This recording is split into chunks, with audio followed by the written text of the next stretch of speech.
కర్ణాటక కాంగ్రెస్ రాజకీయం మళ్లీ ఢిల్లీకి చేరింది. సీఎం సిద్ధరామయ్య, కేసీసీ అధ్యక్షుడు డిప్యూటీ సీఎం డీకే శివకుమార్ ఢిల్లీలో వేరువేరుగా తమ సహచర ఎమ్మెల్యేలతో హాజరయ్యారు. ఈ నేపథ్యంలో సీఎం సిద్ధరామయ్య, కాంగ్రెస్ అధ్యక్షుడు మల్లికార్జున ఖర్గే, అగ్రనేతలు కేసీ వేణుగోపాల్, రణదీప్ నుర్జేవాలా, అభిషేక్ సింఘ్వి తదితర నాయకులతో సమావేశమయ్యారు.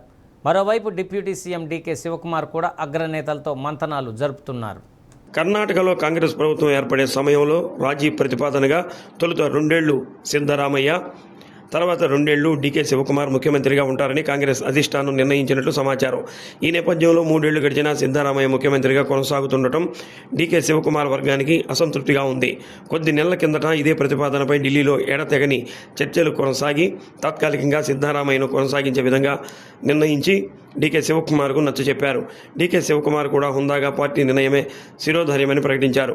ఇప్పుడు తాజాగా మంత్రివర్గంలో కొంతమంది పనితీరు బాగాలేదని, వారి స్థానంలో సామాజిక వర్గ సమతుల్యతను పాటిస్తూ మంత్రివర్గాన్ని పునర్నిర్మించాలని సీఎం సిద్ధరామయ్య అధిష్టానం ముందు ప్రతిపాదించారు. దీంతో డీకే శివకుమార్ తనకు ఇచ్చిన హామీని అధిష్టానం ముందు ఉంచారు. ఇదిలా ఉండగా, ఒకవేళ సిద్ధరామయ్యకు పదవి మార్పు ఉంటే షెడ్యూల్ కులానికి చెందిన సీఎంను నియమించాలని సిద్ధరామయ్య వర్గం తాజా ప్రతిపాదనను తెచ్చి మాజీ కేసీసీ అధ్యక్షుడు పరమేశ్వర్ను తెర మీదకు తీసుకొచ్చింది.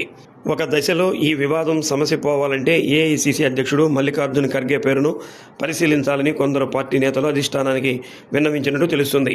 అయితే మెజారిటీ ఎమ్మెల్యేలు సిద్ధరామయ్యకు అనుకూలంగా ఉన్నారని, ఈ వివాదాన్ని జాగ్రత్తగా సున్నితంగా పరిష్కరించలేకపోతే ఒకప్పటి కాంగ్రెస్ నేతలైన అస్సాం ముఖ్యమంత్రి హిమంత్ బిస్వా శర్మ, పశ్చిమ బెంగాల్ ముఖ్యమంత్రి సువేందు అధికారిలా డీకే శివకుమార్ను కూడా కోల్పోవాల్సి వస్తుందని రాజకీయ విశ్లేషకులు వ్యాఖ్యానిస్తున్నారు.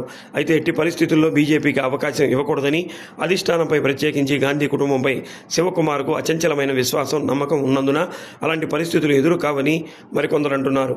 ఏది ఏమైనా బలహీన వర్గాల నాయకుడిగా పేరు ప్రతిష్టలున్న సిద్ధరామయ్యను, కార్యకర్తల్లో ఎంతో అభిమానం సంపాదించుకున్న ట్రబుల్ షూటర్గా పేరుండి గడిచిన తెలంగాణ, కేరళ ఎన్నికల్లో కాంగ్రెస్ పార్టీ విజయానికి తన వంతు కృషి చేసిన డిప్యూటీ సీఎం డీకే శివకుమార్ను బ్యాలెన్స్ చేసి కర్ణాటకలో స్థిరమైన కాంగ్రెస్ ప్రభుత్వాన్ని కొనసాగించేలా అధిష్టానం తూచి నిర్ణయించబోతుందని ఢిల్లీ వర్గాల సమాచారం.